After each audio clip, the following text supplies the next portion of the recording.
What up? Welcome to the first RPS review show, talking PGA. I got my boys AP Hoop, and we'll have Big T on just whenever he's done doing whatever Big T's doing. But I got to start off, the show giving props to every single member because it felt like almost every single one sent screenshots last night. I don't know about you guys, but in the Discord, just looking at everyone posting their messages and their screenshots with their winnings and stuff. It was awesome to see all these members hitting big. We're going to shout out a bunch of them today. We got you, so we're going to give you shout outs here on this show. But first, we got to shout out our own crew because the content was just ridiculous. And I got to start with my boy AP because he gave the nut call of the week. AP, what's going on, man? How you feeling today? 50K richer. I mean, Seb Straka, talk to the people a little bit.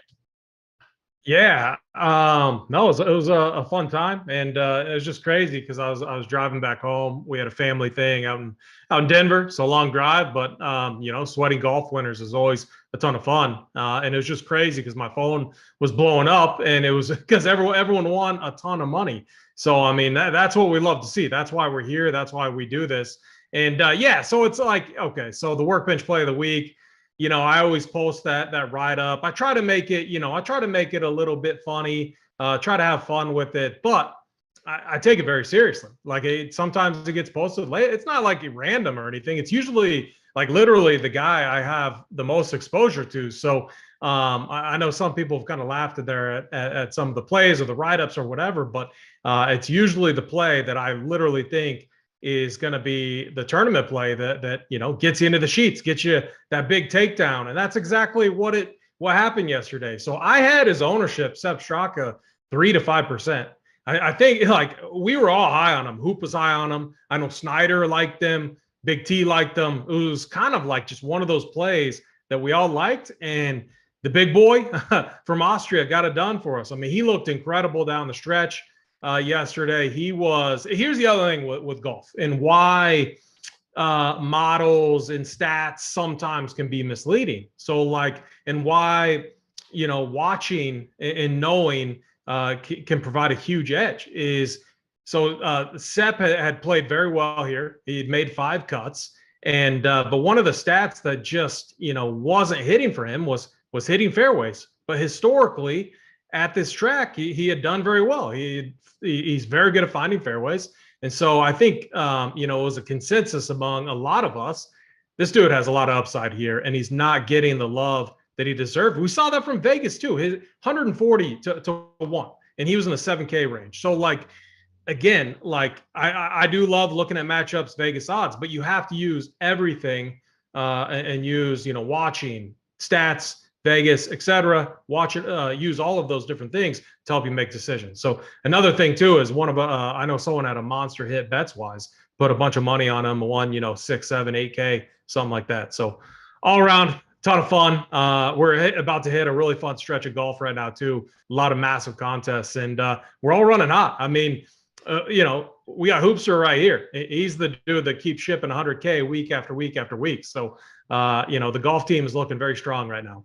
Speaking of hoop, so the guy's been winning 100Ks, like AP said, week in and week out. And if you were looking at the main $15 contest on DraftKings, you would have thought this guy was in for another friggin' shipper. And I mean, Hoop, I feel terrible for you because it felt like the entire week of golf, you were in first place. Like every time I looked, I was like, Hoop's still in there. He's still getting it done.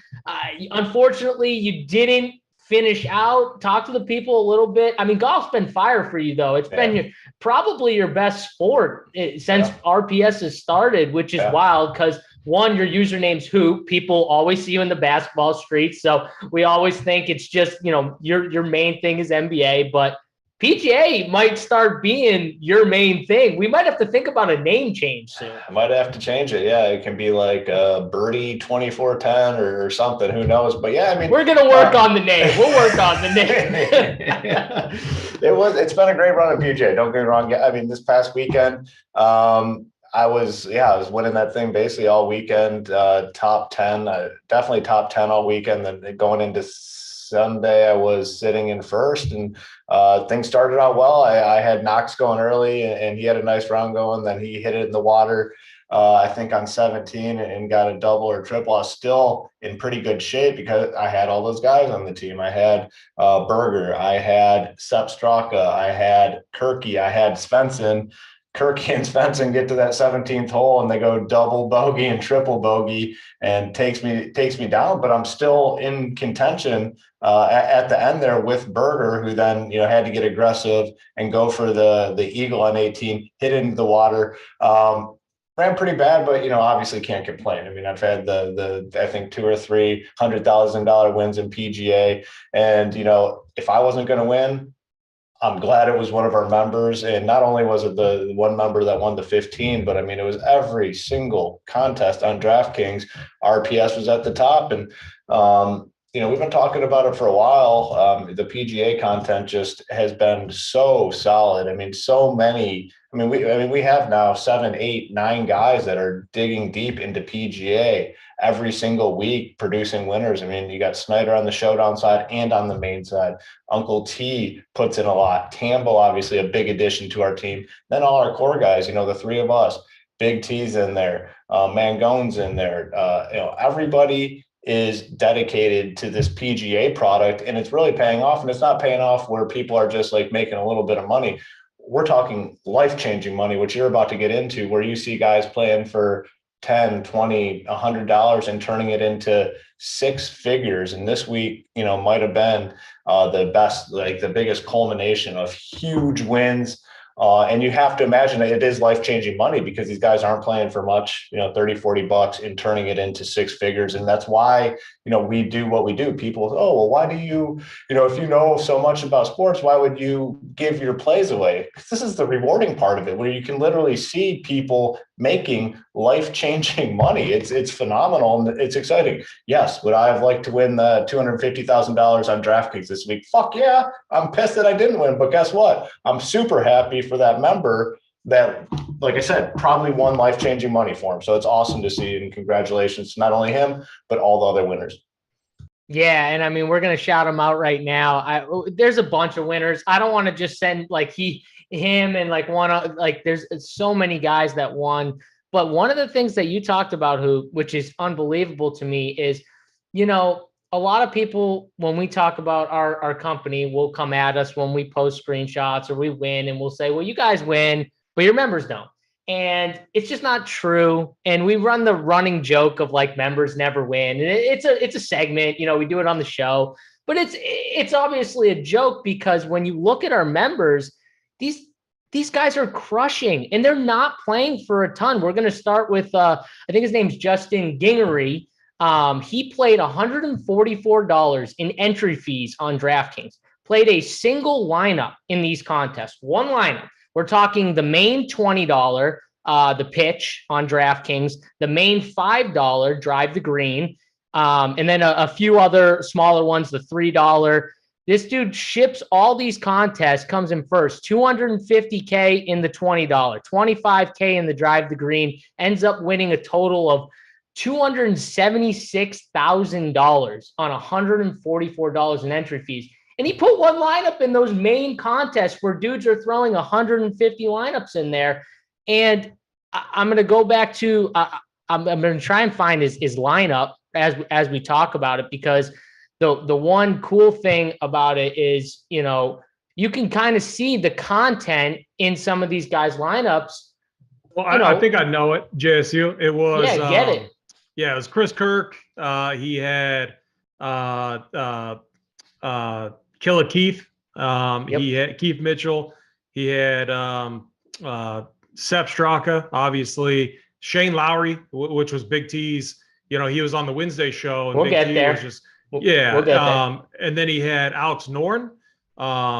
And then he had Sam Ryder, I believe, was the lineup. And I have AP's core plays from last week up. I'm just going to throw this one out there because AP's core was Keith Mitchell, Chris Kirky, and Sepp Straka. That was AP's DK core on DraftKings. That was the main slate core that you can get at Rumpier Sports, all the sports for one price. that was in the core plays page. We talk about the core plays all the time for all these sports, but the core plays are pretty much just each coordinator's favorite 3 players for their tournament or their main build lineup, who they're playing. When Hoop does the cash chart, he does the same thing. He highlights, 3 guys that he is going to have on his main team. And I'm sure he's going to be really overweight on if he does his, 150 lineups as well. Those are the same 3 guys. And you look at it and it's all just a kind of, some of AP. Now, some of it might have been him at the end, but then you talk about Big T's favorite play of the week, which was Shane Lowry. And when Big T comes on, whenever that is, he'll talk about some of his calls. One of his best calls of the week was definitely Shane Lowry in a range where everyone was talking about all these other guys that were going to be a little more popular. No one was really, it seemed like, talking about Shane Lowry. And that was one of his best calls, I would say, of the slate. And you just look at the lineup and, props to him for putting it all together, because it's a beast of a lineup. He ends up winning, shipping pretty much the whole entire slate of DraftKings, 276,000. Congrats to you, man. That's just a ridiculous build and unbelievable winnings off $144. We got AJG 12991 won $100K. So he was second place in that main $20 pitch contest. That's one of Big T's boys. And then we had our very own AP win around $52K on just $1,000 of entry fees. He took down the $200 main single entry on DraftKings. So it was the one main build, right? AP, you didn't put 150 lineups in this thing to win your 50K. You put one build. Single entry, yeah. Talk about the build real quick, just a little bit, if you can. Just talk about kind of maybe your process and how you got to who you got, because you obviously played your core guys, but who else did you play in the lineup as well? Yeah, I felt really good about Kirk, Mitchell, and Seth, and we talked about that extensively on the Tuesday show, and I just felt very good about those guys. And then Berger was the guy that we were all talking about, who I was just like, man, this guy's going to be way too low owned coming into this. Everyone's talking about Sungjae, and so, which was, a good play. Obviously didn't pan out, but just looking at Sungjae's history here, and I was just like, tournaments, I have to get overweight on him. And especially in that $200 single entry, it's one of my favorites to do each and every week. Just making those slight pivots, getting leverage is just so massive in that. And trying to find those plays that just has a ton of upside. I will say, I was actually I had a different 2v2 pivot. So I had those 4 guys locked in. And then I believe it was the Wednesday show. I got on your boy Buzenhout, Christian Bezadenhout. And then that got me on Lucas Glover. And, the key there was like on day 4, those 2 got out early. They just had the perfect golf rounds. And so it got me a nice lead in that 200 single entry, and to where Berger collapsing didn't even matter. And then, I guess I was maybe fading like a Shane Lowry solo shipper winning by 2. That would have derailed me. But no, it all panned out. I'm still, I've been on this mission to ship that $5 50K.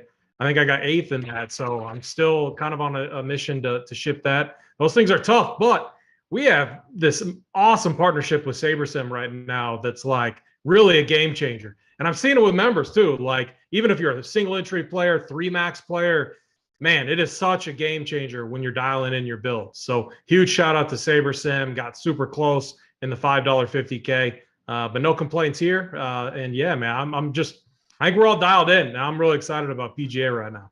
Speaking of SaberSim, we got a nice combo package going right now. $150 a month for pretty much all access to all Run Pure Sports content, along with SaberSim Optimizer and the projections. Normally it's about $170 for everything, but we got it right now, $150 right now for the combo package. And it's everything. It's every sport for DFS. And then you've got the Optimizer with SaberSim that AP just talked about, which it's a great opto if you're someone who's building a ton of teams, especially. But even if you're building 3, 4, 5 teams, it's still something to use to kind of help your process too a little bit. It's still something where you don't have to go away from it. And it's a great product. So I would definitely recommend it. if anyone wants to check it out, Saber Sim combo package right now from Pure Sports, $150 a month to get all of the content plus the projections from Saber. So make sure you check that out over at Run Pure Sports.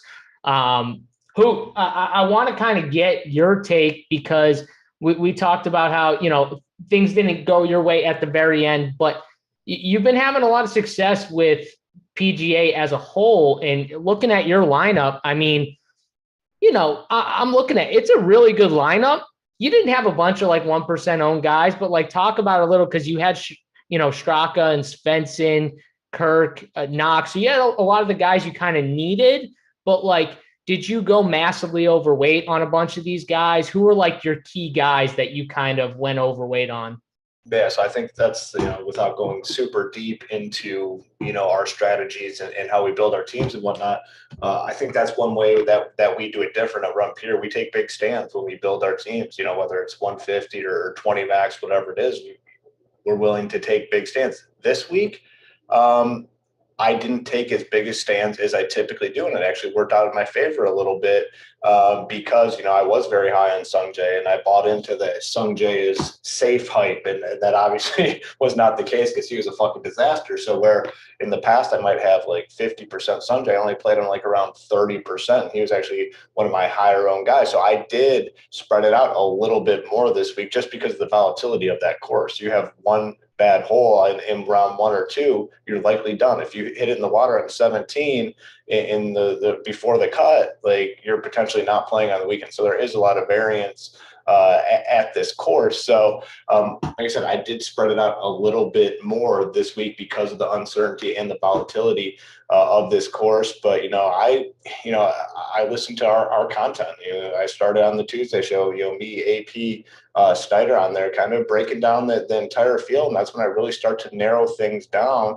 So I think the most important thing with like PGA DFS is getting a plan in place. And for me, it starts on Mondays. It starts Mondays afternoon when that pricing comes out. I check it out and you start building these thoughts and ideas in your head. Then you listen to like Snyder does a great job of digging into the stats. When I build my teams, I don't really look at stats. So I take, some of that stuff from Snyder and put it in. It's just kind of an ongoing calculation in my head throughout the week. And I get to, Wednesday night when I typically build my teams, I'm taking everything and putting it together. But I really believe in the product that we've built here, not only like the product, but the mindset when it comes to PGA.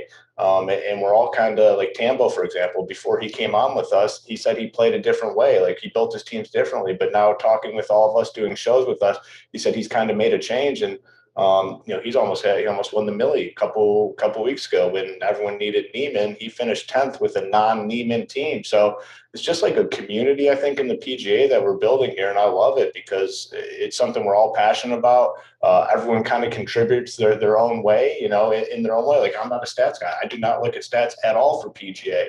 AP does a little bit. He'll look at the stats. Snyder, he's very stat driven with a lot of his stuff. So like we all kind of contribute in a different way when it comes to PGA. And this week, obviously, it paid off for a lot of people. The one thing I did want to touch on was Sepp Straka being the play of the week. Like AP tags a play of the week in the playbook. And the reason I think Sepp Straka was also, I guess the reason why it paid off so much, if you went to Sepp, there were 4 guys at 7.4K this week that were viable plays. Sepp Straka was one of them.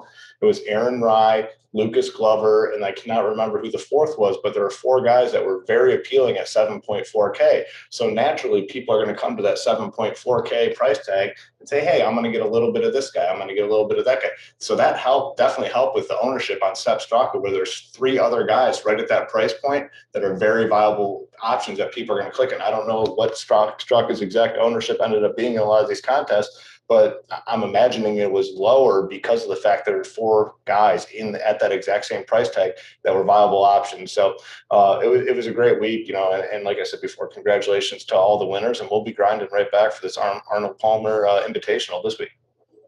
Yeah, it's funny. I said Seb came in at 6.8 on the main tournament on DraftKings. So yeah, it's funny too, Hoop. I talked about it, like, besides maybe AP, the rest of us, we weren't kind of like golf guys, right? We just kind of like played it, you know what I mean? But we weren't known as like the golf guys. And coming into this thing and how much the product has grown from like the start, is just unreal. And I think even the members can see the growth from it, but just so much success from not just us, but the members is so good to see. Aldrin chat. Yeah. Like I think golf, I think the edge is like most significant right now in golf because you know, right, wrong, or indifferent, you know, there's other strategies out there where, you know, some people like to bet on variance. And what I mean by that is they like to play 90 to 100 to sometimes 115 players. They're betting on just like us being wrong with how unpredictable golf can be. Where I am on the opposite side of that, where I think there are, and I think a lot of us are like that, we're going to take stands. We're going to dial in our player pool. Sure, golf is highly, you know, a highly, you know, volatile sport with a ton of variance. But man, I think we've proven that there is such an edge to dialing in your player pool, go overweight on your guys, have good bankroll management, and over the long haul, you're going to crush. I mean, it's one of the better sports. Like NBA I love NBA, but projections are so good right now. You can get a guy or girl who knows nothing about NBA who can build a very strong lineup. In PGA, I just think it's different. Projections are tough, very, very tough. It's hard to project these golfers. And so it comes down to knowing these golfers, watching it, you know, taking a look at the stats, looking at what everyone else is doing and trusting your gut. And I think that's what we do really good here over at Run Pure Sports. Yeah, I agree 100%. We got some people in chat. If anyone has any issues with trying to get their package to now include SaberSim, hit us up. Hit us up in the DMs. Me, Hoop, AP. You can hit up the captain too. He's someone who handles the subscription stuff on that side. So if you're already a Run Pure Sports member and you want to upgrade to the Saber, that should be an easy fix. If you're struggling with it, just hit one of us up. We'll at least get you or point you into the right direction to get it done and help you out. You know, don't be afraid to shoot us a DM in Discord, right, Hoop? I mean, because that should be an easy fix or to help upgrade people if they need to. Yeah, if you go into your account on the website, there's an option to upgrade your subscription, I think is the wording on there. I'm not 100%, something along those lines, like upgrade subscription. You should be able to click on the package with SaberSim. It should just give you a prorated amount, and then the following month you'll be fully enrolled. But yeah, if there's any issues, hit up me. Or Captain's really the one that handles all of it. So hit up Captain or info at Run Pure Sports and we'll get it squared away for it.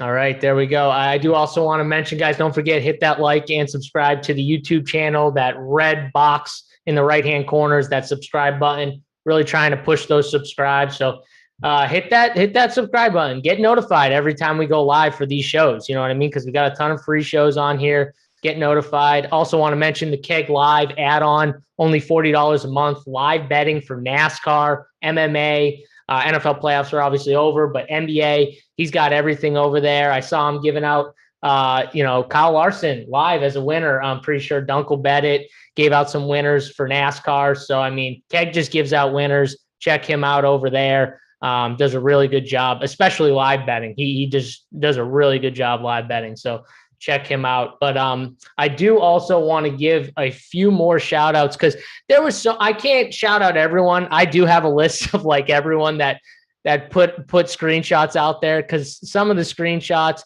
they might not be the 100Ks but like there's a lot of people who played $70, $120, $300 and won 4, 6, 8, 12K. And it's unreal. I do want to shout out Sky City, won $6,200 on only $53 of entry fees.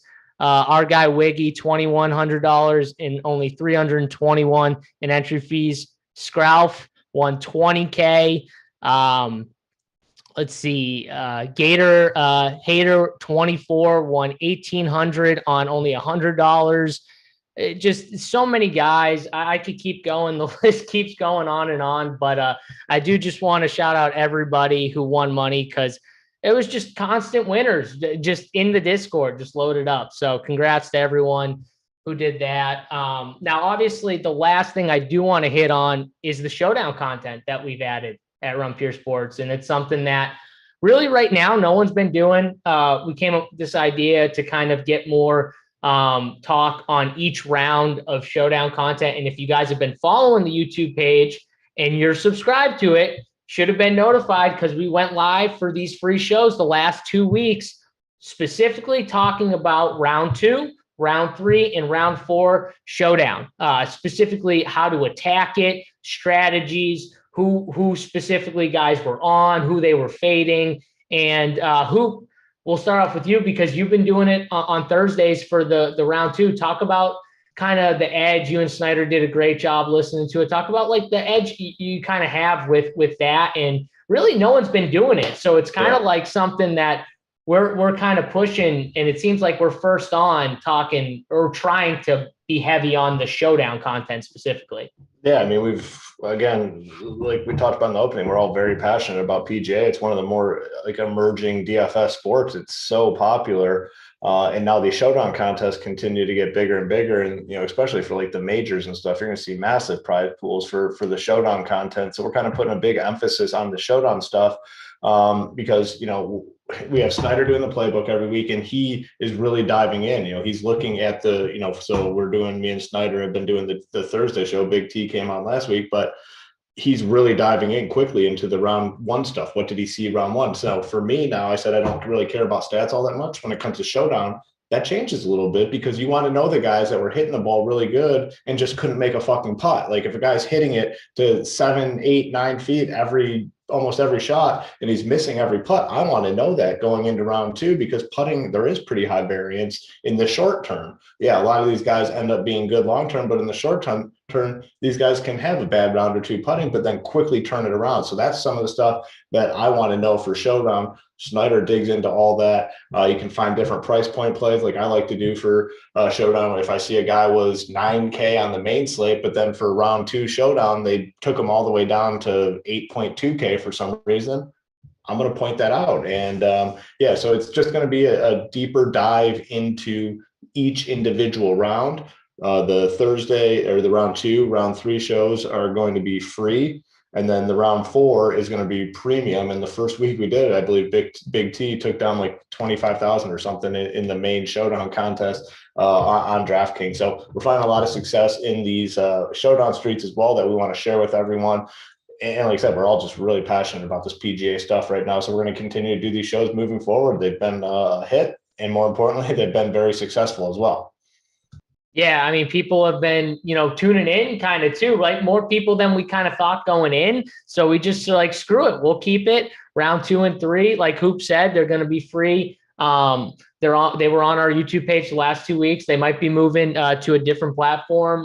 We'll kind of get into that once everything's confirmed. But for right now, I mean, those 2 are free. And then the round 4, which has a ton of strategy, for sure, which Tambo is definitely going to be on with a combination of Big T or AP or Hoop or Snyder. One of those guys with them is doing a great job talking about round 4 showdown. And there's a lot of edge. AP, you're one of the guys who's been doing some of these showdown videos. I mean, talk about it a little. I think you did the round 3 1 week. So talk about it a little bit. Yeah, it's a ton of fun, and it helps you to stay dialed in. I mean, you're watching each round. I mean, ESPN Plus right now, like, is just the nuts. Like, that's, if you want to watch Thursday, Friday, get an ESPN Plus subscription. I mean, it's not expensive at all. It's so worth it. They do it right. Like, they are showing so many golf shots. You get an idea of who's playing well, and who isn't. And we're good at just like, all right, this dude's playing good. They're a lot of people, like a guy who goes out and has a good round. Like, so many people are like afraid to play him again. And it's like, the guy's playing good. Keep playing him. Like, people are going to move off of him because it's like, oh, he can't play good again since he already did. And that's just like so wrong and the wrong way to think about it. So no, I think honestly, like focusing as much on showdown as we do has helped my main slate performance as well. So I love it. I think the content is great. I'm excited. I'll be back on it this week. I was out this last week, but you guys all crushed it. I mean, and then, again, I hate shouting out Big T because everyone shouts him out. But no, I mean, man, he had what a call going into that final day of Shane Lowry, outright winner. I know he fell short, but I was like, man, what a good call. The odds on that were just phenomenal. And then he had Gary Woodland, who I think just fell a little short, just missed that, little 2-footer. I mean, super tilting, but gosh, what an edge in the value that those bets bring. And, in showdown formats, that was the right move. So a ton of edge. Obviously the bets didn't pan out, but obviously Tony chipped that final day. So no, Yeah. I absolutely love it. Yeah, and adding on to it, because Tony's not here to kind of toot his own horn, that round 3 video that he did with Tambo, I mean, he wasn't just giving out Shane Lowry, which he did, and it was a great call, but he also was telling people to fade Daniel Berger because he knew Berger was going to be really popular. And I'm just saying, like, those are the type of things, edges that, we're going to bring. You're not just going to give the obvious takes. Everyone was playing Berger. And, Big T was just like, no, I'm not going to play Berger. Like, I'm going to take my chances on Shane Lowry. And just his calls in showdown are really good. But I think that's one thing that we do good as a whole is we don't just follow the trends of everyone else. You know what I mean? We're not just going to go with the guy always who's playing well. Just like AP said before, it's the same type of logic as AP was just talking about with, you're not always going to just follow that guy that was playing amazing or the number 1 player, which everyone does in showdown. It feels like whoever's doing well after round 1 or 2,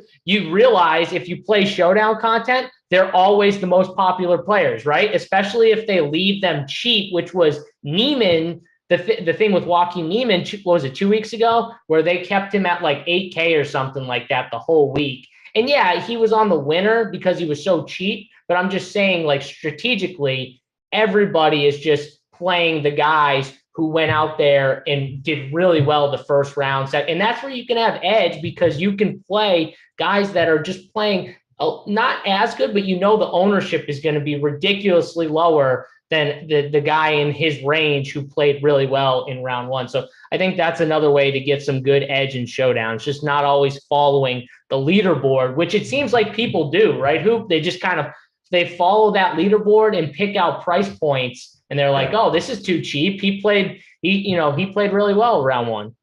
I mean, especially for the 4th round, that's where you can definitely find your biggest edge because you can look at it and who the high owned guys are going to be. You just go to the top of that leaderboard, and all those guys are going to be the highest owned guys on the slate. And all it takes is a couple birdies to make up the differential you get for the point. So the 4th round is super important. A lot of game theory that goes into it. But just to touch on one other point they brought up about everyone kind of forming their own opinions, making their own plays. Like we always had this little back and forth banter. Like we'll make fun of each other's plays and whatnot. A little example from last week is, Big T will always make fun of my plays. And then, I'll take some shots at him. So he made fun of me about Chris Kirk. He said, I don't know why anyone would play Chris Kirky. Terrible play. So I came back and fired at Big T. I was like, well, you're on Shane Lowry. Why the hell would you be playing Shane Lowry this week? And those were 2 guys that you absolutely needed this week to win. So just a funny little side note there. A lot of fun, in the Discord chat, just the community that we built around PGA. It's just a great environment overall. I wish your lineup that almost won had Shane Lowry and Kirby, so you could have really stuck it to Big T. You're like, there you go. After I shit on you again, though, that's where we all respect each other enough to kind of we'll sometimes take each other's plays, but sometimes we'll have hard stands against it for different reasons. And, it can be ownership. It can be just you're not feeling a guy who's getting a lot of steam, whatever it is. But in the end, it's all fun, right? We all just I was giving AP shit for Keith Mitchell. AP in the chat on Wednesday, we were talking. I was talking about Daniel Berger, and I was saying, why would you play Keith Mitchell when you could just play Daniel Berger all the way at the top? And AP's like, Keith Mitchell's going to smash. He was very adamant about Keith Mitchell, right? AP, you weren't budging. I kept going, and you weren't budging on Keith Mitchell, which was good. Well, it's funny. I think I was watching the Wednesday show, and I think they were making fun of Chris Kirky. And so what I did, I just kept increasing my ownership on him. we're all stubborn as fuck. So it's just funny how that plays out. Yeah, it goes both ways though. But I think that's the one thing that we all do pretty well. I mean, at least this is one thing I always try to do, especially when I consume our content, is to keep an open mind, because there are, you miss things sometimes. Like a lot of times on the Tuesday show, I'll come in like, dude, there's no way I'm playing this guy. There's no way I'm playing this guy. And then we talk through it and AP brings up a good point. Snyder, piles on and brings up another good point. So I go from fading a guy to actually, I think it was Keith Mitchell last week. I had no intention of playing Keith Mitchell, and AP and Snyder both kind of liked him. And I'm like, okay, guys, guess what? I brought him back into my player pool. I'm going to consider him. And, just got to, I mean, I guess not only with PGA, but any DFS board, you got to keep an open mind. Don't have an ego and think like you know more than everyone else. Like you have to be able to adapt. I mean, you really do to have long-term success. Yeah, and that just shows that you respect the people you work with enough to pull them back in and say, okay, let me rein it back a little bit. Yep. Maybe I should have a little Keith Mitchell just in case. So that's good. Always good. Also, guys, I want to remind you too, if you are a member and you want to throw our avatar on there, our logo, our RPS logo, which is fire, by the way. So I don't know why you wouldn't want it, unless your logo is literally like a picture of your kids. I get that. Maybe the dog. Tony will push back on me with the dog, but I have a dog, so I get it if you're a dog person and you got your dog as your avatar.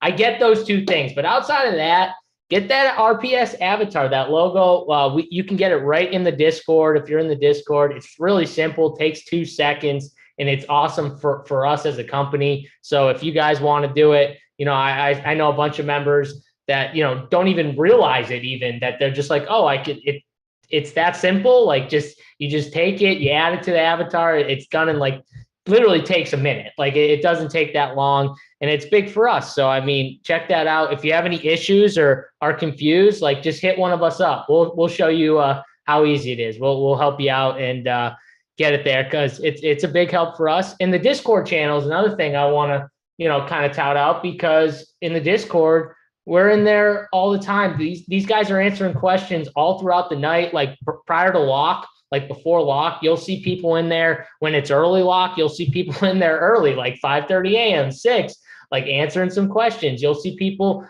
all the way through the night. After the Wednesday show that finishes at, either 9 or 10, you'll see these guys in there answering questions until like midnight. 1 a.m. So all these guys, all the coordinators, like Hoop said before, Uncle T, Snyder, AP, Hoop, Big T, everyone else who I'm not mentioning, Tambo, like these guys are in there. They're answering questions. You can directly get answers to, 2v2s or just thoughts on a player right from these guys. Some of the best players in the world for DFS, and you can get their perspective, their answers on maybe combos or 2v2s that you're really struggling with. So that's another edge that we provide. And I think we do a really good job with all sports, but I think it's huge for some of these guys to have that access that we give to all our members with all of our best players. You know what I mean? So that's one thing. I mean, AP, anything else that I'm missing on the Discord part here?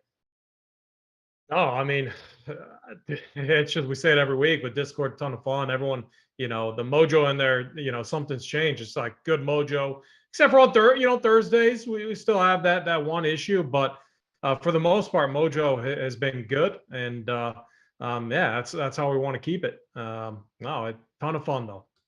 Yeah. Discord is the best part.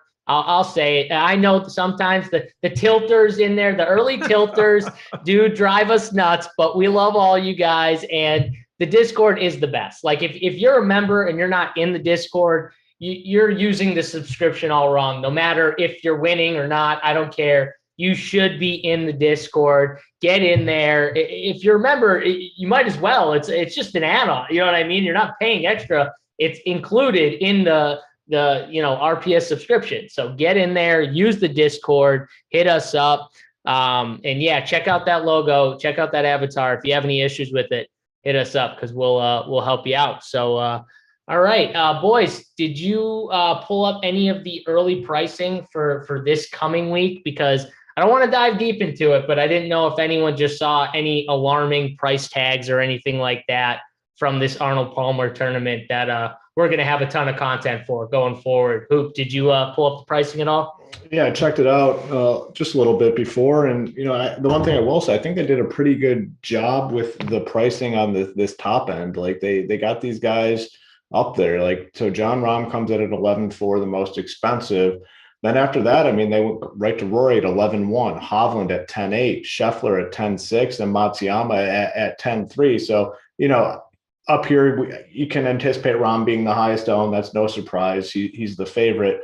But I think there might be some other opportunities. I don't see a lot of people paying these high-end price tags for anyone outside of Rom. So that's one thing that does kind of stand out to me. Then you go down to the bottom, and to me, just at first glance, there's a lot of dudes in the 6K range that I think we're going to be able to play this week.